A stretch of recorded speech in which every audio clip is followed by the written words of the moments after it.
I think as a black African man in tech, it's very important for me to document my views on this, so let's talk about it.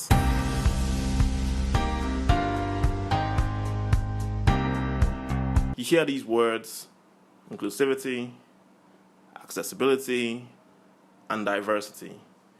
And if they all sound the same to you or they all sound similar, that might be where my issue is. Let's actually look at the definition of these words. So, inclusivity, this is the practice or policy of providing equal access to opportunities and resources for people who might otherwise be excluded or marginalized, such as those having physical or mental disabilities or belonging to other minority groups. Accessibility, the quality of being able to be reached or entered. Diversity, the practice or quality of including or involving people from a range of different social and ethnic backgrounds, of different genders, sexual orientations, etc. The words we use every day have big impacts on our lives, our feelings. We have to be very careful the words that we use. And I see inclusive design, I see accessibility design, I see design for diversity, and when they're all like put in the same bracket, it rubs me some kind of way. Because being accessible, it means no matter the kind of ability or disability you have, this product or service can be reached. Being diverse means taking the perspective of multiple people from different backgrounds, age groups, locations, ethnicities, genders, heights, as many human characteristics as possible into an accord before making decisions. That's why being diverse or having a diverse team, that's what it means. And inclusion, being intentional of not excluding anyone or a certain group. All right, still a little fuzzy. Let me break it down. So let's create a scenario here. I'm a basketball player. Usually basketball players are above 6'5". Let's just say I'm 6'7", and I like t-shirts, and I like hip-hop music. And I realize I can't get hip-hop themed shirts that are fit for tall people or people that are above, 6'5" or something like that. And I decide, hey, this is a good business. Maybe I also get some demand.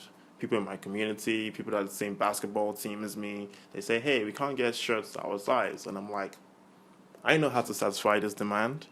Let me create shirts that fit tall people, that have like hip-hop references, possibly from the era I was born in, the 90s, things like that. And I produce all the shirts. And I talk to a web designer and I say, hey, I need a website where people can see the shirts, add to cart, put their billing info, put their payments info, their delivery info. Yeah, I can deliver those shirts.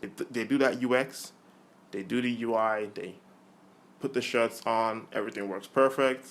The designer says, hey, you know what, let me make this stand out. And I start putting like flashy images, rapidly flashing images of all the hip hop artists from the 90s. Pretty cool. Now let's talk about diversity in that design process. In the team, it's just me and this web designer. Let's say we're the same gender. Let's say we're the same race. Possibly he might be tall as well. He might be over 6'5". Is there anything inherently wrong, ethically and legally, in not having a diverse team? I don't think so.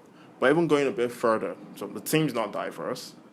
The product itself, it's for tall people that like hip-hop music. So if I'm, below 6'5" or even below 6 foot, and I go on the website and I see, whoa, these t-shirts are so long, they're gonna go down to my knees or something, I'm being excluded from that process.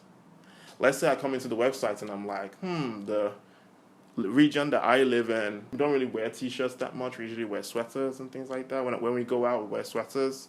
And I go on the website and I only see t-shirts. So this product is not catering to my region by only having t-shirts and no sweaters or hoodies or things like that. I go on the website again from a different background and I see, all right, they have shirts that are hip-hop themed. What about rock music? What about soul, R&B? They don't have any of that that's been there. Wow, they're not diverse. Is there anything still that they're doing that's inherently wrong by not being diverse? They're just creating a small team, creating a product to satisfy a market. They're not thinking about every single person. On the other side, remember I mentioned the flashing images of the hip hop artist? If I'm someone that gets epileptic reactions and I go on the website and I see these flashing images, it could trigger a reaction from me, and that could have some health issues. Now, in that scenario, I have a right to legally and ethically go at the owner of the website and at the web designer. It's in my right. Like, there was no warning before this. It just came to the website and this thing started flashing in my face. And from that, obviously, I can't use a website with flashy images. But on the other side, the diversity, people are concerned about diversity. You can still use the website. It's just that the product offering, the design, the communication, it's not tailored towards you. So these are like two different things in my mind. And when we now lump it together and say, hey, inclusive design, we design for different abilities, different minority groups, let's not put everything into just one bunch. Yes, it's awesome to be inclusive and to think of people, but inherently, when you have like a product, you always have to, for you to be successful, you always have to have like a target in mind. And by having a target, by going closer to your niche, you are being exclusive. It's not necessarily the worst thing to focus on target audience, create copy around this target audience, create designs for this target audience. You're not being exclusive.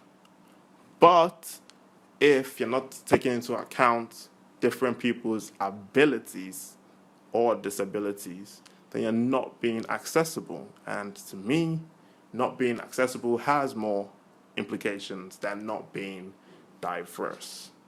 There are certain products that just cannot be fully diverse. It's very hard right now in 2021, going to 2022, to measure diversity. While it's a bit easier to measure accessibility. So you have the Web Content Accessibility Guidelines, you have success criteria. I mean, these are not perfect, they can definitely be improved on, but at least there are some measures for accessibility. While diversity, I don't know if there's any tool that exists out there to measure how diverse a website is. What are these guidelines? What is the extent to how diverse you should be? Because there's this saying that goes, the more you design for everyone, the more you're designing for no one. So hone in on your niche, hone in on your target audience. That's what I want to talk about today. It's a very sensitive issue. It's open for discussion, but I want to know your feedback to this. Let me know what you think. Like, share, do all the things, and I'll see you in the next one.